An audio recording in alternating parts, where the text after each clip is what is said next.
Originally, I was not going to record any thoughts after the All-Star weekend. I usually really haven't on my channel in the past anyway, but given yesterday and the games and how they played out, or lack of playing actual basketball and all that, I actually wanted to record something.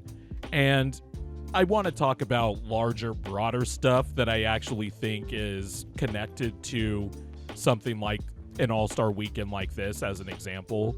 But also that doesn't mean I don't have my complaints and I won't talk about them.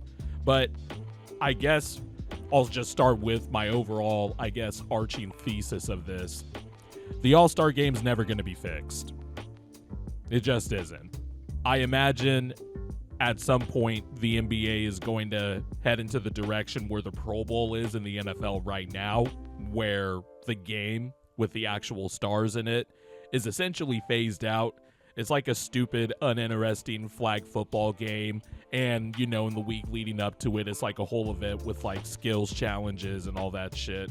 And it's uninteresting, but they essentially phased the game out.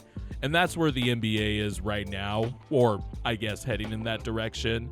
And one of the reasons why I think it's never going to be fixed is because we also saw a new problem crop up this All-Star weekend that I think people that were watching the game yesterday realized. The NBA also has fault in why this All-Star game has been bad. Last year's All-Star game, everybody hated it with the lack of defense and stuff like that. And, of course, they've tried new solutions this year.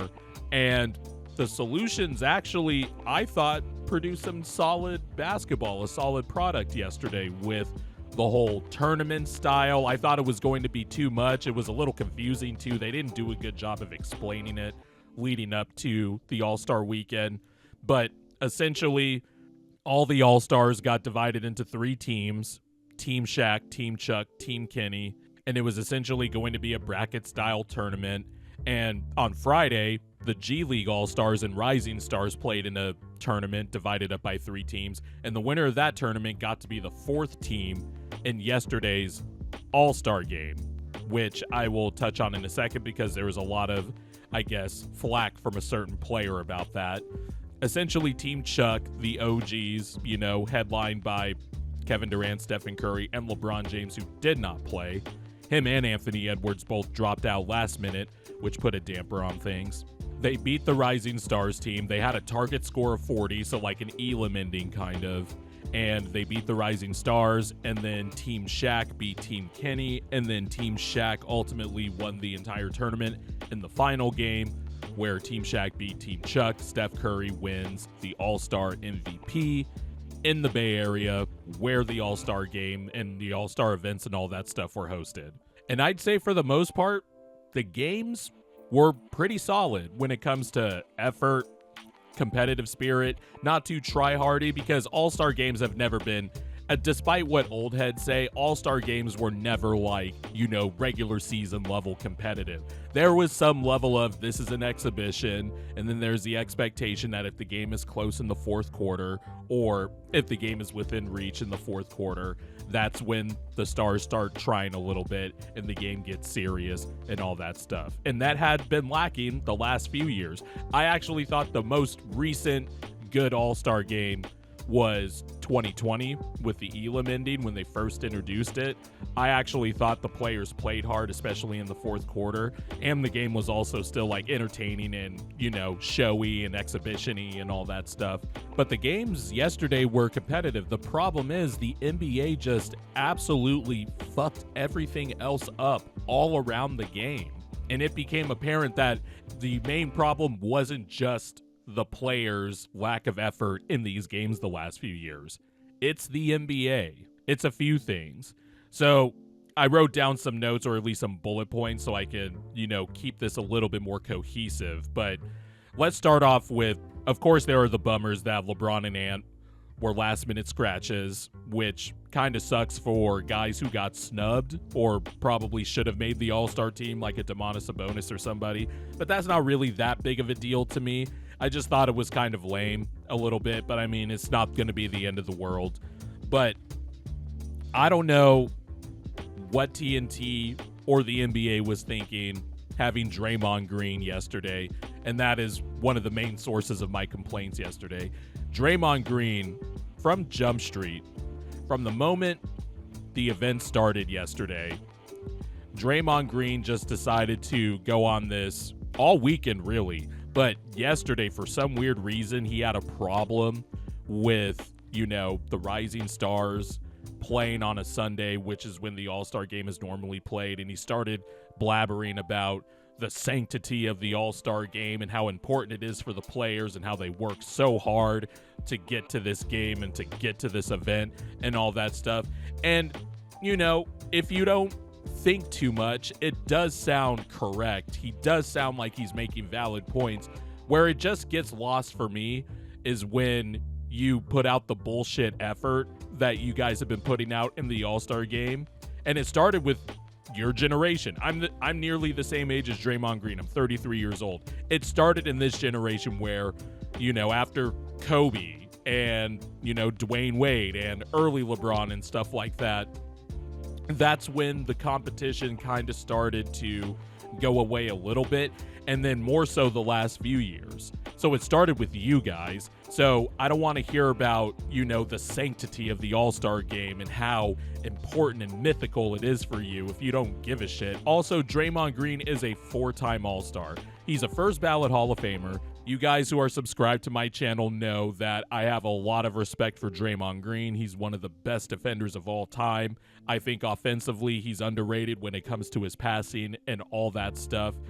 He's a 4-time All-Star, so it's not like he's a mainstay. Also, dude, the reason the NBA is trying this in the first place is because y'all fucked it up. And so they have to try shit. And also, who cares? It's the Rising Stars. Okay, yeah, sure, I get it. It's your guys' day. It's about the players and the stars and stuff, but y'all didn't treat it like that the last few years. So I don't want to hear, the complaints about it. Also, if you make your point, just make your point and move on and start talking about the game and talking about the game, celebrating the game and all that stuff. Don't fucking complain every time TNT has a break and they go back from commercial and it goes to your set and you and Jalen Rose and Adam Lefkoe and Vince Carter are yucking it up, and then Draymond just decides to go on this rant about, I don't know why the Rising Star. You mentioned it 50 fucking times. We get it. You don't like it. Even though that's really just a weird, stupid attachment thing you have for a product you didn't give a fuck about. Also, Trace Jackson Davis was on the Rising Stars team. You think you want to be a good teammate and be like, hey, my guy's on there, not oh, this motherfucker shouldn't even be on the court on Sundays. This is for the greats, the all-time great players and stuff. Move on. I have a lot of thoughts about Draymond, and I'm going to touch on him for a bit because when he got that multi-year TV deal with TNT to be an analyst while also being a player, I actually thought Draymond was going to be good on television. These last 4 or 5 years have showed me I am sorely mistaken. Between his stuff on the podcast and how I just find him to be really hypocritical, I also think it's hilarious that he tried to do this whole, we're new media, we do stuff differently, we analyze the game differently and stuff, and he's just reverting back to what a lot of former players that have turned broadcasters do now, which is just absolutely shit on the new generation and shit on how the game's being played, and also ignorantly spout out how everybody's playing the same, when if you just watch the different teams, you would know in 5 seconds that no team plays the same. Yes, everybody shoots threes, but they get it in different ways. I'm sorry, that's just the way it is. It used to be back in the 90s where the only jump shots that were mostly taken were 20-footers, and most teams would run sets and stuff to get those same shots. It's the same concept. He was talking about there were no off-ball actions anymore and stuff like that, and that's just not true. If you watch the Nuggets, if you watch there's different off-ball actions for different teams, and teams play different ways. So to just see him fall into that same trope, which, to be fair, that's the way a lot of former athlete broadcasters are going. Just to see him do that, it's just actually, can you play in the NBA a lot longer? Because, all right, fine, stay on the court. sorry, a few players' chests are going to have to get stomped on some more, because I don't know if I can handle Draymond Green on TV just spouting bullshit and him just talking to talk.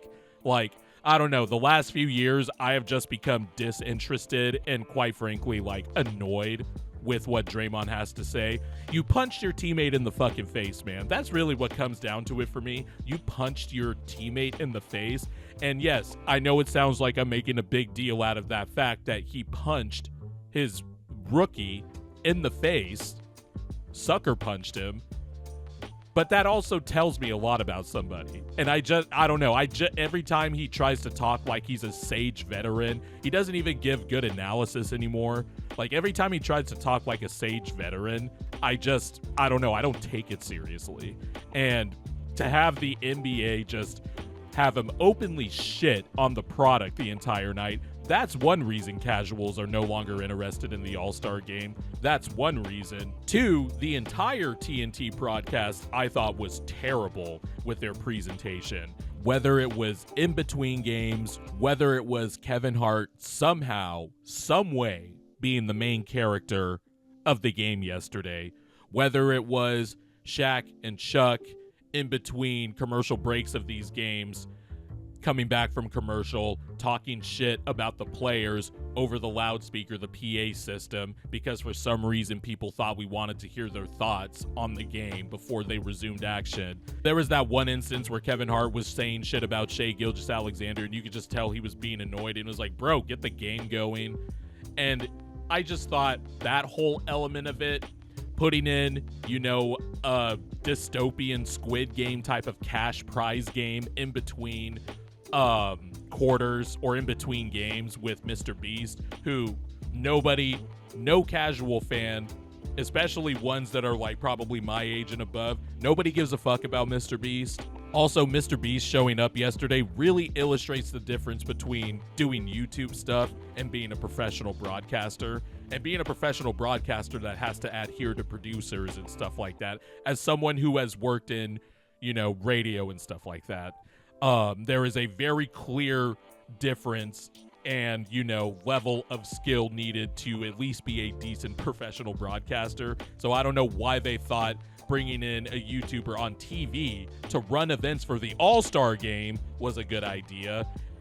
And then on top of that, the event takes forever. You have Kevin Hart, who is constantly cracking jokes on players in between quarters. I keep saying quarters. There were 3 games yesterday that all had a target score of 40. And in between the games, Kevin Hart was like the MC along with Ernie Johnson. And he would just steal and hijack the entire event. And then saying shit like, Shaq looks like a porn director on national TV. And it's like, nobody came to see you, dude. We came to see the players. And the NBA has just lost the plot with that. It's too sponsorship ridden. It's too corporatized. And that actually speaks to a larger problem going on in this country. Not to, get broader beyond sports, but just everything about the All-Star weekend everything has lost the plot. And one of the more abhorrent stats I have ever seen related to basketball was this right here, this tweet. It's from, I don't want to butcher the last name. He is a Raptors media guy. He is very smart. He is very good with his analysis, but it's Esfandier Baraheni. Someone please correct me if you happen to know his last name correctly. But he tweeted, between all 3 games last night, there were 34 minutes of basketball played total out of a 3-hour broadcast. Just gonna let that sit for a minute. An all-star game that's supposed to celebrate the fans of basketball and the greatest basketball players on earth only got 34 minutes of shine for Kevin Hart. And by the way, for a TNT tribute, this was the most annoying part to me, was the final game, the final of the tournament for the championship between Team Chuck and Team Shaq. Team Shaq goes out on an 11-1 run, right? First TV timeout hits. Commercials. Then we come back to the game. The NBA decides to run a tribute video for the Inside the NBA crew, who I love, by the way. I have my criticisms of Inside the NBA now that I'm older, but Inside the NBA has been a part of my life basically for my entire life since I've been if you've been watching the NBA since you've been alive, you have watched Inside the NBA. And Inside the NBA is entertaining as hell, one of the best sports shows of all time. But when they talk shit about the players all the time and talk shit about how bad the game is today, and then the irony of the NBA to do a tribute video for them in the middle of an all-star game where you're supposed to be celebrating the players, I don't know. The irony is just not lost on me. And that shit took like 25 minutes because they did a video, then they had Kevin Hart emceeing again, making stupid jokes and being like, you guys, are great, we love you, all this other stuff, presenting them jerseys, giving them fishing gear. I'm not trying to see Shaq, Chuck, Kenny, and Ernie in fucking fishing gear in the middle of an all-star game. That shit took like 25 minutes. And then we finally resumed the game. Oh yeah, there was a game going on. It was 11-1 when we left off. Like, what was that? And the games were actually competitive up until that point in the final two. After we came back from that break, the competitive level in the All-Star game just dropped in that final game because of that long break. And you had like the first game, right? The OGs and Rising Stars. It was a little, it was a exhibition-y type of game. It was 28-28 at one point. And then at one point, the OGs took it seriously. They buckled down defensively, got in a stance. Everybody was guarding at the three-point line. The Rising Stars were realizing that the OGs were starting to take it seriously. So they started like guarding the three-point line like crazy, going all out. And it was very entertaining. The OGs almost screwed around and choked it away, but they ended up winning, right? And then, Team Shaq and Team Kenny, that game was competitive. Victor Wembanyama was trying. Jaren Jackson Jr. was trying. But then you have, like, Shaq over the loud PA system, talking shit to Jaylen Brown. Jaylen Brown airballs. Jaylen Brown, who is on Team Shaq, by the way, and you have Shaq going, airball. It's shit like that, dude. Like, all this unnecessary bloated fluff. And the games were competitive. And the NBA just ruined it. And that is kind of the microcosm of Adam Silver, who is not a good problem solver and is one of the most overrated commissioners of all time. And I'm glad people are seeing the light because he finds a solution. And if the solution actually works, he ditches it, like the Elam ending in 2020. I don't know why they ditched that, especially after that game was competitive. But he finds a solution in this one. He actually is on track for something here. I think the target score needs to be a little bit higher because we're going to get like short-ass basketball games if it's just a target score to 40, even with a 3-game type of tournament. But he's onto something here, and then he just ruins it with this entire weekend of corporate sponsorships and stuff like that, and just we have to do this because it's sponsored by this event and stuff like that. A lot of people just blame the players, but no, actually a big chunk of it too is the NBA and how it's covered and how people talk about it, how they talk about the players. Even players have said like, why would I go out there? People are gonna talk shit. Basically, like, it's a real thing. And people could try to ignore it and think I'm giving bail to the players. I'm not saying the players are not at fault here. They definitely are. As you see in my Draymond segment, I am not listening to his crocodile tears about the sanctity of the All-Star game because the effort was always shitty. But no, like, Adam Silver has been weak when it comes to getting these players to play. Could you imagine David Stern having this type of issue? You can't imagine that in David Stern's era of the NBA. He would have gotten what he wanted, or at least a facsimile of it. And that's the other. Adam Silver just rolls over, and I think there's an argument to be made that Adam Silver is actually a bad commissioner. I remember when I heard a Bill Simmons take back in like 2015, which was like a year after Adam Silver had officially been installed as commissioner. And Bill Simmons called him the greatest sports commissioner of all time. And I just found that take really fucking absurd in the moment. And it just looks so fucking stupid now. Adam Silver has been the beneficiary of what David Stern has already laid the groundwork on, and the league was already heading in that direction. A more international game, more money, all this stuff.